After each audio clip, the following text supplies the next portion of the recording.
Good morning. Welcome to the class of civics of class 8. This is chapter 2, part 2 video. You can open page number 163. In this very video, we will be talking about the powers and functions of the president. In the last video, we have talked about the exclusive power and function of the president. In this very video, we will be talking about judicial power and function, and then the legislative power and function, and then the emergency provisions, right? So let's talk about the judicial power and function. The president has the power to grant pardon or reduce the sentence of any convicted person. किसी भी ये दोषी की सज़ा को राष्ट्रपति माफ़ कर सकता है या कम कर सकता है, right? Next judicial power of the president is that in case of question of law or a matter of public importance, he can ask for the advisory opinion of the Supreme Court, but he has no binding to accept that opinion.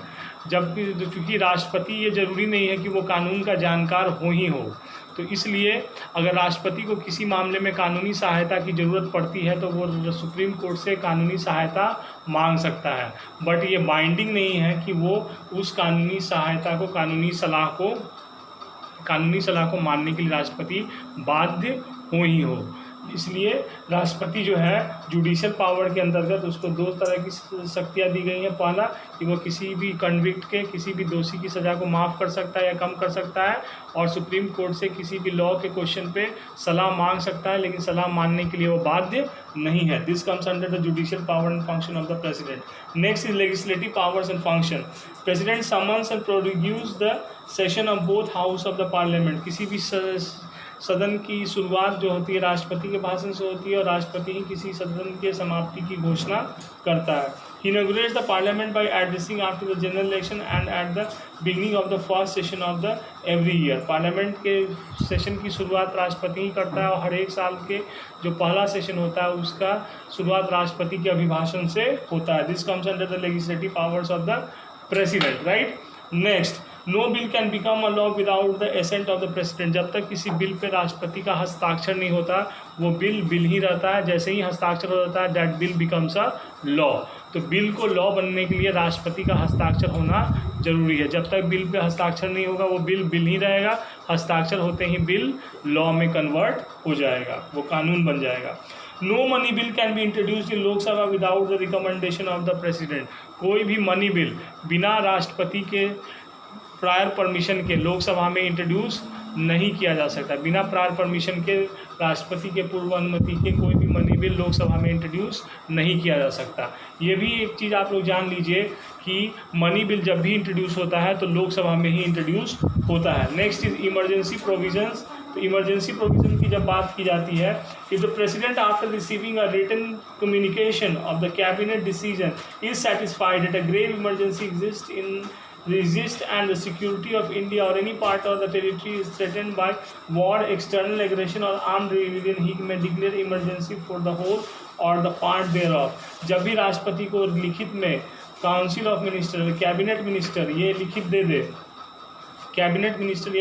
दे कि भारत के किसी हिस्से में या संपूर्ण भारत पे युद्ध के आक्रमण का खतरा हो, या बाहरी आक्रमण हो, या युद्ध की स्थिति हो, या आंतरिक विद्रोह की संभावना हो, तो राष्ट्रपति जो है इमरजेंसी डिक्लेयर कर सकता है संपूर्ण भारत में या भारत के किसी हिस्से में। अब emergency can be declared when, कब इमरजेंसी डिक्लेयर किया जा सकता है, और इमरजेंसी कितने तरह का होता है। पहला, nation threaten by war, external aggression और आर्म्ड रिबेलियन।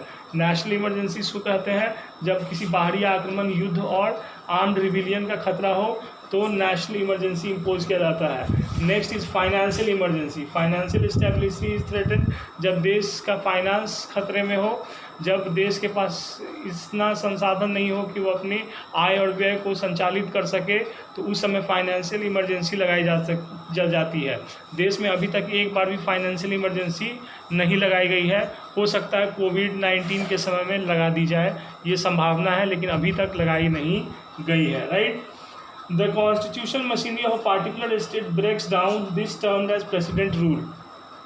तीसरी तरह की इमरजेंसी जो होती है उसको बोलते हैं प्रेसिडेंट रूल, या हिंदी में बोलते हैं राष्ट्रपति शासन। जब किसी राज्य का शासन कानून व्यवस्था या संविधान के अनुसार नहीं चलता तो गवर्नर उसको लिख कर देता है, राष्ट्रपति को लिखित देता है कि इस राज्य का शासन कानून व्यवस्था और संविधान के अनुसार नहीं चल रहा है, तो राष्ट्रपति उस राज्य में राष्ट्रपति शासन लगा देता है। इसी को प्रेसिडेंट रूल कहा जाता है। ये भी एक तरह का इमरजेंसी ही है।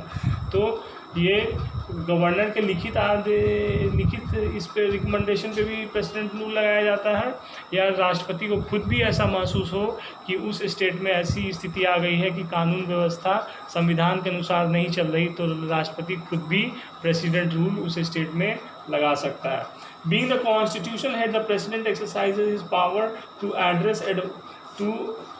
advise the prime minister and the council of ministers. Being the constitutional head, the president exercises his power on the advice of prime minister and council of ministers. As the constitutional head, prime minister और council of minister का ये दायित्व बनता है कि वो president को advice देता रहे, right. Next topic is vice president. President topic जो है वो कंप्लीट हो गया। Next topic vice president. Vice president is also a union executive. Vice president भी एक यूनियन एग्जीक्यूटिव है, और वाइस प्रेसिडेंट के बारे में हम चर्चा करेंगे। Our constitution also provides for a vice president. हमारे संविधान में उपराष्ट्रपति पद की भी एक चर्चा है। उपराष्ट्रपति पद का भी हमारे संविधान में वर्णन किया गया है। In the event of vacancy in the office of the president by reason of his death, resignation or removal or otherwise, the vice president performs the function of the president. He is the ex officio chairman of Rajya Sabha. जब राष्ट्रपति के ये office में किसी भी कारण से vacancy हो, चाहे राष्ट्रपति के डेथ के कारण वैकेंसी हो, चाहे उसके रेजिग्नेशन मतलब उसके त्याग पत्र देने के कारण वैकेंसी हो, चाहे किसी भी अन्य कारण से वैकेंसी हो, तो उपराष्ट्रपति राष्ट्रपति के रूप में कार्य करता है। तो ये राष्ट्रपति जो है उस समय जिस समय नहीं रहता है, अपने पद पर नहीं रहता, चाहे वो डेथ के कारण हो, चाहे ड्यू टू रेजिग्नेशन हो, चाहे अदर कॉज से हो, vice president performs the function of the president. और उपराष्ट्रपति जो होता है, is the ex officio chairman of Rajya Sabha. Rajya Sabha का पदेन सभापति होता है। पदेन सभापति होने का मतलब होता है, एक्स ऑफिशियो करने का मतलब होता है by virtue of office. Ex officio करने का मतलब होता है बाय वर्च्यू ऑफ ऑफिस। चूँकि वह उपराष्ट्रपति है, इसीलिए राज्यसभा का सभापति। अगर वो उपराष्ट्रपति नहीं होता तो राज्यसभा का सभापति नहीं होता। इसी को बोलते हैं ex officio, by virtue of office. चूँकि वह इस पद पे है, इसीलिए वह उस पद पे है, इसको बोलते हैं ex officio, right. So next comes the qualification of vice president. Vice president के क्वालिफिकेशन की चर्चा करेंगे। The qualification for the office of vice president are same as those prescribe for the president, except the candidate must be qualified to become a member of Rajya Sabha. जो qualification राष्ट्रपति के लिए है वही क्वालिफिकेशन उपराष्ट्रपति के लिए भी है। उपराष्ट्रपति बनने के लिए भी वही क्वालिफिकेशन जो राष्ट्रपति बनने के लिए क्वालिफिकेशन चाहिए। लेकिन राष्ट्रपति बनने के लिए किसी भी कैंडिडेट को लोकसभा का सदस्य होने की योग्यता होनी चाहिए, जबकि उपराष्ट्रपति बनने के लिए किसी भी व्यक्ति को राज्यसभा के सदस्य होने की योग्यताएं होनी चाहिए। ये एक डिफरेंस है। टर्म ऑफ ऑफिस, कार्यकाल कितने समय का होता है? The term of office of vice president is 5 years। 5 साल तक का कार्यकाल राष्ट्रपति का भी होता है, उपराष्ट्रपति का भी कार्यकाल 5 साल तक का होता है। It may end earlier either by resignation or in writing address to the president or by removal. The vice president may be removed by the resolution of Rajya Sabha passed by majority of its members and agreed by Lok Sabha by a majority। Rajya Sabha, एक चीज़ ध्यान देने योग्य है कि राष्ट्रपति अपना त्यागपत्र उपराष्ट्रपति को देता है, उपराष्ट्रपति अपना त्यागपत्र राष्ट्रपति को देता है, वाइसा वर्सा, ये ऐसे होता है, ठीक है। तो राष्ट्रपति को जब रिजिग्नेशन देना होगा तो वो उपराष्ट्रपति को देगा, उपराष्ट्रपति को जब रिजिग्नेशन देना होगा तो वो राष्ट्रपति को देगा। तो ये बता रहा है कि राज्यसभा पास बाय मेजोरिटी। जब हटाने का रिजोल्यूशन कैसे पास होता है? दोनों सदनों से पास होना चाहिए बाय द मेजोरिटी, ठीक है। Election procedure, the vice president is elected indirectly bye members of electoral college. अब इसका भी इलेक्टोरल कॉलेज होता है, लेकिन इसका इलेक्टोरल कॉलेज डिफरेंट होता है।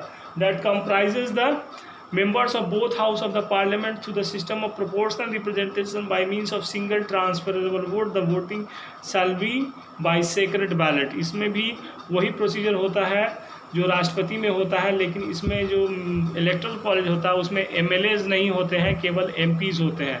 दोनों हाउस के MPs इसमें इलेक्टोरल कॉलेज में सदस्य होते हैं जो वाइस प्रेसिडेंट का चुनाव करता है, ठीक है।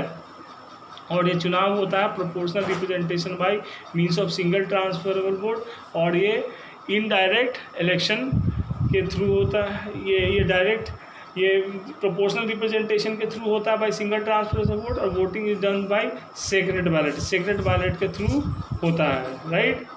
This is a indirect form of election, ये इनडायरेक्ट इलेक्शन है, right. Powers and function, powers and function कहने का क्या मतलब है कि उपराष्ट्रपति की शक्तियाँ और कार्य क्या है। The vice president function as the ex officio chairman of Rajya Sabha, इस बात को बता चुके हैं। एक्स ऑफिशियो का मतलब क्या होता है, एक्स ऑफिशियो करने का मतलब वाई वर्च्यू ऑफ ऑफिस, चूँकि वो उपराष्ट्रपति इसीलिए एक्स ऑफिशियो चेयरमैन है राज्यसभा का, चूँकि वो उपराष्ट्रपति इसीलिए राज्यसभा का सभापति है, ठीक है। But if there is a vacancy in the office of president because of resignation, removal or death, the vice president acts as the president until the new president is elected. जब तक नया प्रेसिडेंट के resign कर देने से, चाहे president के office में वैकेंसी हो जाती है, तब तक नया प्रेसिडेंट नहीं आता है, तब तक वाइस प्रेसिडेंट ही प्रेसिडेंट के रूप में काम कर सकता है। In case of temporary absence of the president, the vice president discharges the function of president. On such occasion, he ceases to perform the duties of chairman of Rajya Sabha. और जब वो राष्ट्रपति के रूप में काम करता है तो राज्यसभा के चेयरमैन के रूप में कार्य नहीं करता है। तो this was all about vice president. We will talking about prime minister, council of minister and civil service in the next video. Till then take care and stay safe. Bye.